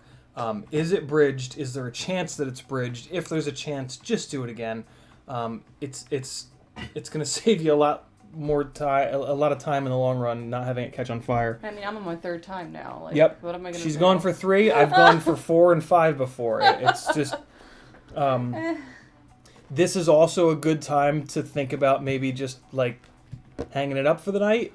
This is when it starts to get frustrating, when you're doing the same thing for a 3rd and 4th and 5th time. And I can also say it from a side, like, of someone that's a newbie, this would be something that would prevent me from, like, wanting to keep going right now. Like, and there it is! I mean? Like, this is, but... How many people in the chat put the word, type the word quit into the chat if you have sworn to God that you're going to quit this fucking hobby in the middle of a build because of something like this? Everybody that's almost quit this hobby because of building, type the word quit into the chat. It's happened to me 2, maybe 3 times. That you're building and then just you're like, I don't want to do this anymore. This is fucking annoying. Well, because you build it and then you plug it in and it blows up, and then you do it all over again. You plug it in, it blows up again. You do it all over again. You plug it in, it blows up again. You had something pop the other day. Yeah, I blew up a 1,000 UF capacitor the other day, guys. Holy hell!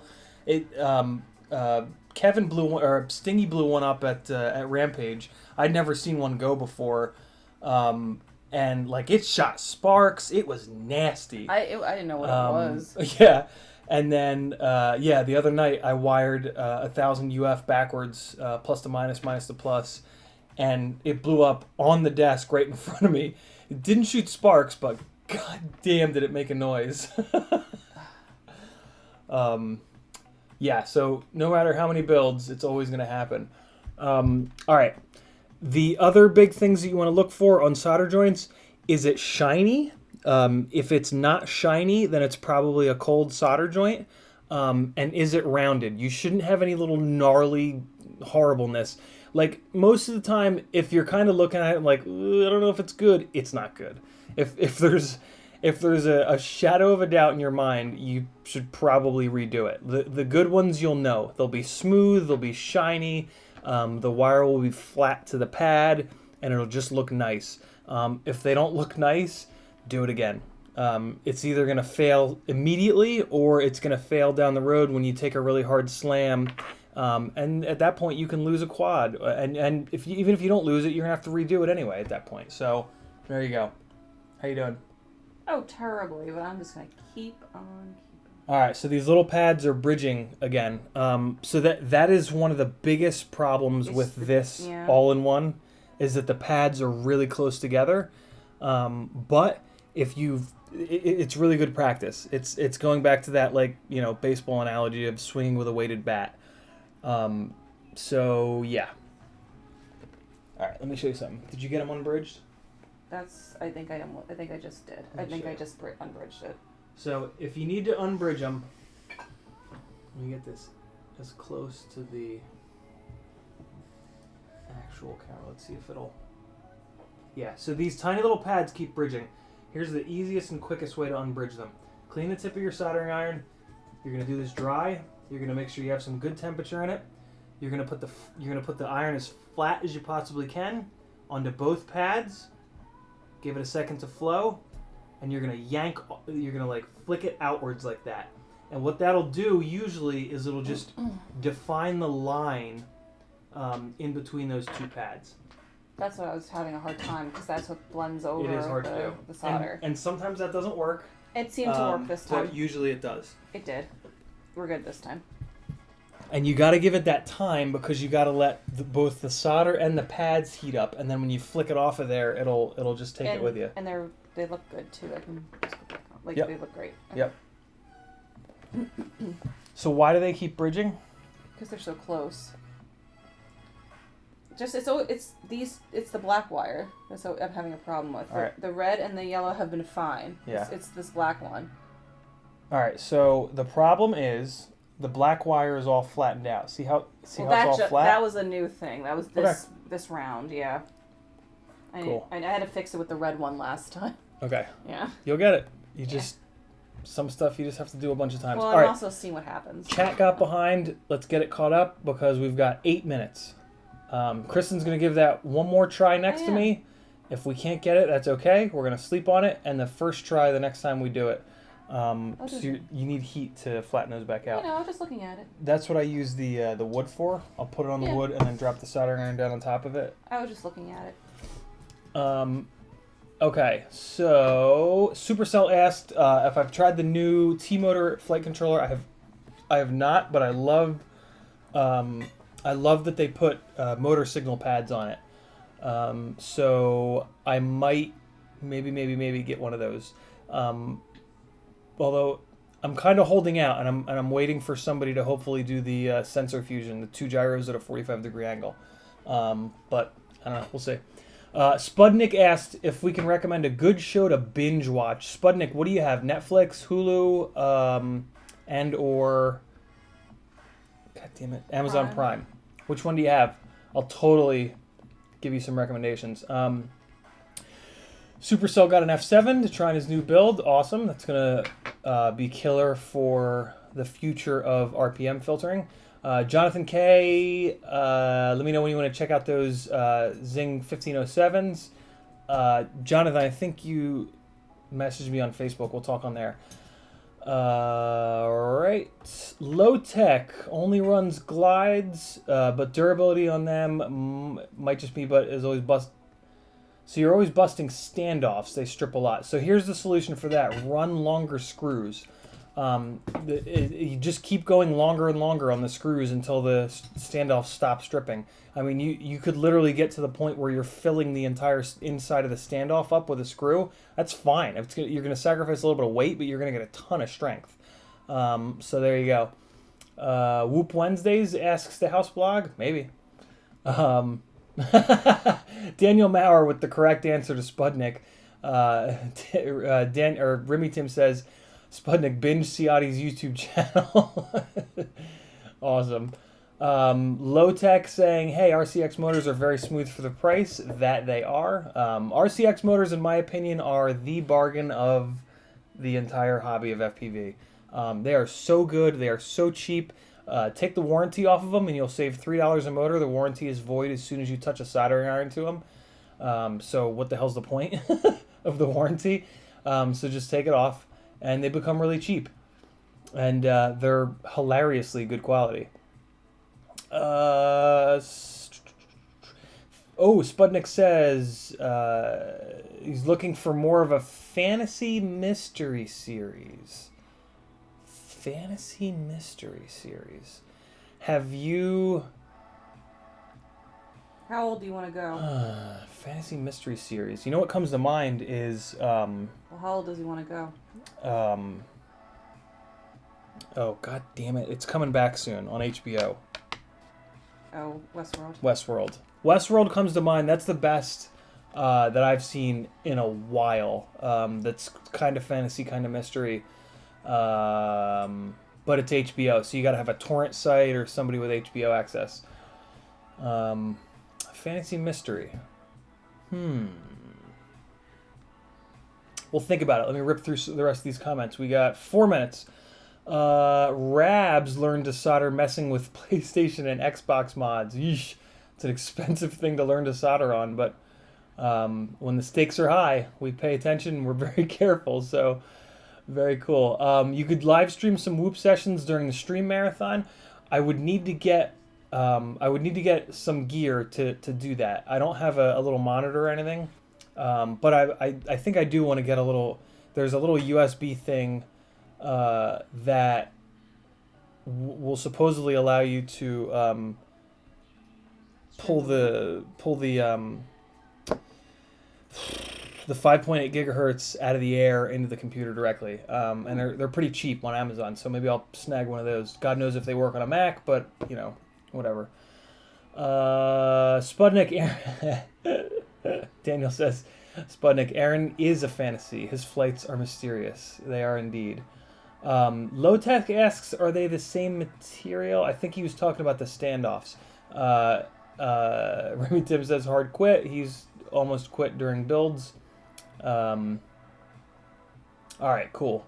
Noah's talking to Low Tech about the standoffs.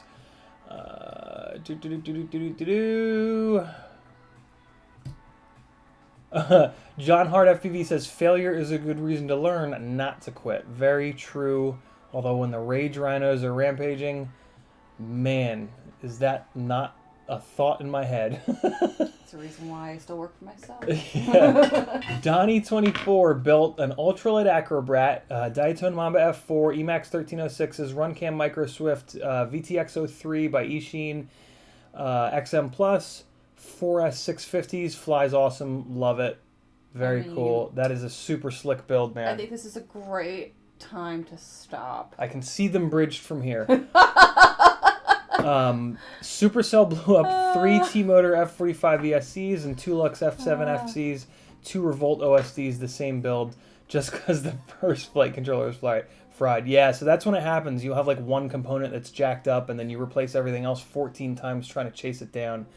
Robs loves to solder. Spudnik, not afraid to make mistakes in the hobby. That's how you learn. Hell yeah.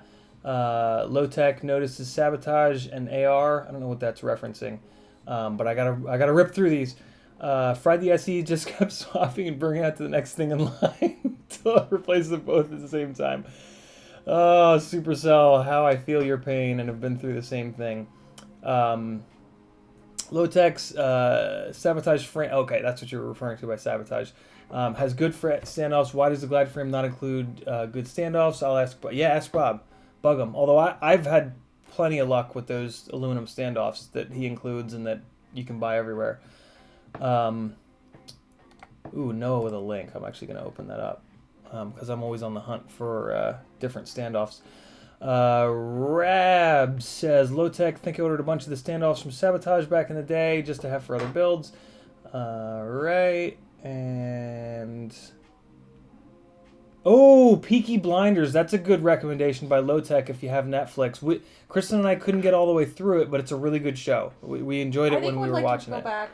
I think I would too. Because the new season just came out, and I think it's the last one, so I think I would like to. And it has there's a guy in it we like. So yep. All right, let me solder these on for you to show you how I do it. You'll probably pick something up, and then I'm going to unsolder it, and you have to do it again yourself next time. Okay, good deal. All right, so, and like I'm not just saying it so that I have a place to sleep tonight, but these are legitimately hard. I'm truly not. They're really small. Just saying that this particular all-in-one flight controller ESC. The pads are too goddamn small. I had to go to the little tweezers. I couldn't. The big tweezers were too big. Yeah. All right, so. You may as well just take them off. I don't think they're good. I tried. So with 3 like this, you can literally just bridge all 3 and just yank them. Yeah, I was doing that with the black and the red one. Okay. All right, so now they're all bridged. We're gonna put heat, and we're gonna flick, and that didn't clear it, but we took some solder off, and we're gonna do it again. And that did clear them. Let's try the last one. Oh yeah, the dark crystal age. Yeah, that's what we saw. We saw that preview. The Oh, they're redoing that or whatever, right? Yeah, someone said that in the chat. That's probably a really good one too. Yeah. On Netflix. All right. So first things first. When shit starts to be a jerk, fresh solder can help. Basically, the way that I think about it, when stuff starts acting up, like go all the way back to the beginning. Just go all the way back to scratch, all the way back to like square one, and just do everything exactly That's what I did before. the right way. Yeah. All right, cool. So we are going to put a little tiny bit of fresh solder on each one of these, so they're nice and shiny. That's not funny. So there we go. All three are nice and shiny now. Now we're going to take our wires and we're going to make sure that they're nice and clean. So we're going to come on here. So what happens is when you push down with the soldering iron, it can flatten the wires out. So we're just going to make sure that they're not all flattened. I can see that the ground wire is.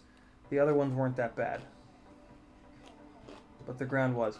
And literally all I'm doing is just pushing it into the wood, letting it flow, and then pulling away. Yeah, Rampage is where we met Noah, right? That is. Yeah.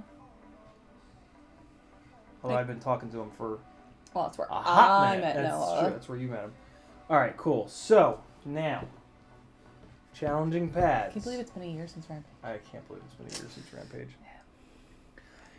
So one of the challenges on this board is that there's a capacitor right here, so it makes it hard to get a really low angle with the soldering iron. The other challenge for me is the one that's right above like that little one that's right there. Mm-hmm. That's what I keep. That was what I bridged the first time, and that's what I was struggling with again. Cool. All right, so I'm not really going to be able to get in there good in this direction because of this capacitor that I'm going to hit. So let's turn it and see if that makes it any better. So now I'm going to be competing with the wire, which isn't the end of the world, but it's just kind of a pain in the ass. Turn it again. Now we're talking. Now we've got a clear shot in this direction, and we can hold the tweezers up here with the wire coming straight down. Okay. So this, I don't think you did it in this orientation. No, I did. I did it like a little, like 45 degrees off of that. All right, so this will definitely help. So now we're going to take the skinny tweezers, and one of the tips, one of the little subtle things, is to grab the wire with just the tip of the tweezers and to grab it right by the exposed bit of the wire. That gives you the most possible control. You're going to get this under control because this moving all around is going to be a pain in the ass. Yeah. And again, we have to do every stupid little thing like this because this is such a challenging job. Now with your left hand, I've got my pinky knuckle on the table surface. Okay. That gives me a nice flat surface. So I can literally sit here, and the test is you put it on the pad and see if you're shaking. I can hold this on this pad perfectly centered. And you're not shaking. And I'm not shaking at all. So now, all I need to do is apply heat. Clean the tip of the soldering iron, hold this in place. This is such a better angle. I think that was my problem. So that's the problem with grabbing it with the tip of the little skinny tweezers, is it can pop out. So we just grab it again. Again, make sure that we can hold it sturdy without shaking. Bring the heat in, flow, remove, and I bridged them. But see, I just unbridged them really fast there by flicking it out. Yeah. It bridged the positive and negative, so let's get them hot and flick it out and then unbridge them. So now we've got our video on. We're going to grab our 5 volt, which is red. Yep. We also have a little bit too much wire on this guy, exposed wire. I'm just going to chop it ever so slightly shorter. Not a big deal, but it helps. It's kind of one of those things. Same deal. Hold it steady. Now it's a little bit harder because the yellow wire's in the way, but it's still doable. Heat. Oh, look at a bag of shit. And yeah, it keeps wanting to bridge. But we can unbridge it like that. That joint looks like hell. Let's fix it. Another little tip, once you have 2 of them on, you can grab them both like this. Which is kind of nice. When I put that fresh solder on, I put a little bit too much. There we go. And it did bridge again, but we're going to unbridge it one more time. And we do have to hold it when we're doing this because we're getting them both hot. And that should have done it. Yeah. Let's take a quick look. Nope, still bridged. It is a jeweler's loop, right, Aaron? Jeweler's loop, you got it. 5X.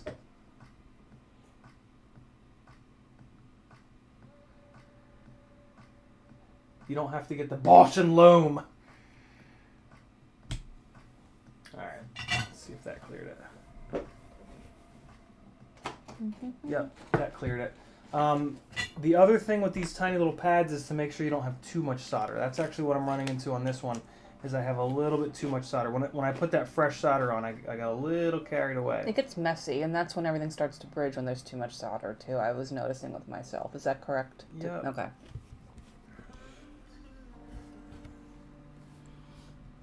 And now they all fell off. So here we go. Here's the video. That's fine. 5 volt.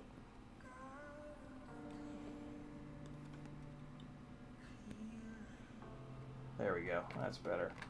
And ground. House blog, you can get custom branded anything. Speak it to someone from the pharmaceutical world who put logos on every kind of thing you can give away at a trade show. You know, I mean, there's nothing really to look at. I want to see. No, it came off. Did it? Yeah, the black one just came off. Ground wire came off. I didn't have to do anything.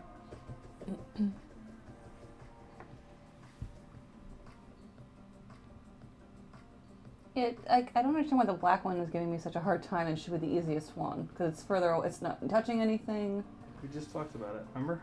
Oh yeah, the flat. Flouts? The flat. Wasn't it flat? No. The wires themselves, weren't they flat? We had a... Because all the ground pads are connected.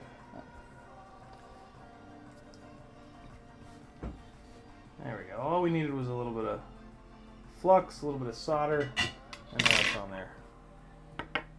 And now all 3 of them are on there. This is, see how it's like sandwiched? Yeah.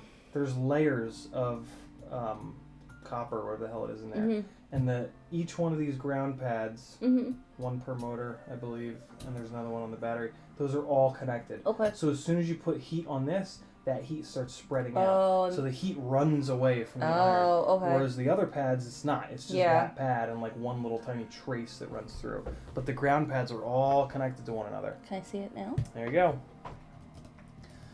So that's going to do it. Let me move this camera one more time. Okay, I'll switch with you. Okay. Wow, it's fucking hot in here. I didn't turn the fan on or anything. I'm actually okay. I'm not. Alright, let's see my... Not my handiwork. Your handiwork. You gotta desolder those. I know I do, but... You can wait till next time. Don't wait till next time. Oh, can I tell you my idea? Yeah. We should do, until I'm finished this, we should do Woman Wednesdays. Oh, Woman Wednesdays! And I will there we go. Cool. Come on every Wednesday Woman until Wednesdays. I finish this guy up. Yeah. And afterwards. And afterwards, and instill my knowledge of Sick! Women Wednesdays. I like it. And that forces you to stream more. Women Wednesdays. Okay. Tell everybody. Tell the Nabi, ladies. have a good night. Yeah. So we've gone over. That's okay. YouTube will be angry. Desolder those. Yeah. I'm going to shut this down. Any last minute questions? Hurry up, people. We got to go relax. Well, she's got to go do work. I'll bring my laptop out. I have to go relax. I have to go I actually have to eat. I did not eat much. We have I'm to both starving. eat. Yeah, we'll go eat some more food. Yeah. Dan says, lots of fresh solder is the key, but holy shit, don't use too much solder. It is definitely a balancing act. I am firmly of the mind to not ever use too much solder. So the ideal solder joint is convex. If this is your wire,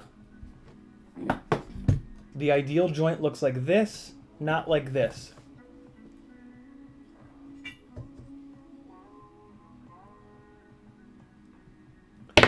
Ooh. You want it to be convex, not or no, you want it to be concave, not convex. I believe it is. But yeah, that's the perfect solder joint. If the pad is down here, the solder comes up like this onto the wire, and it perfectly rounds over the top of the wire. And you actually want to be able to see the individual strands of the wire. That's very hard to do. That's almost impossible to do, to be honest with you. So you can kind of kick that one out the window. But if you can get it convex, that's a really good joint. That's even hard to do. It's a lot harder to get it to be concave rather than convex. But that's what you're aiming for. There's a fine line though of getting it proper like this versus having gaps underneath that you can't see. So I'll actually tend to use a little bit too much solder just to prevent that from happening. But if you're working on like a big, like it's almost impossible on a 30 gauge or a 28 gauge or a 26. But if you're working on bigger wires, you can actually see under there to make sure it's not there's not gaps and crevices and shit balls. You good? No, Whoop Wednesdays. Whoop Women's Wednesdays. He can whoop while I work. Oh yeah, that's cool. Oh, there's lots of W's. There's lots of alliteration. Cool. Whooping Wednesdays. I'm going to get out of here. Patreon link is in the description. Thumbs up, subscribe. Look me up on Instagram, Facebook, at Ciotti FPV. Patreon's got all kinds of good stuff. Secrets, tips, tricks, reviews, secret hidden Facebook pages. Eventually we'll do some giveaways. I think that's about it. Have an awesome night, guys. I will see you Sunday at 3. Okay, so Sunday I might do a morning. I might go 11 to 1 rather than 3 to 5 on Sunday. But I'll set the event up so you guys will get a notification. Have an awesome night. You guys rule.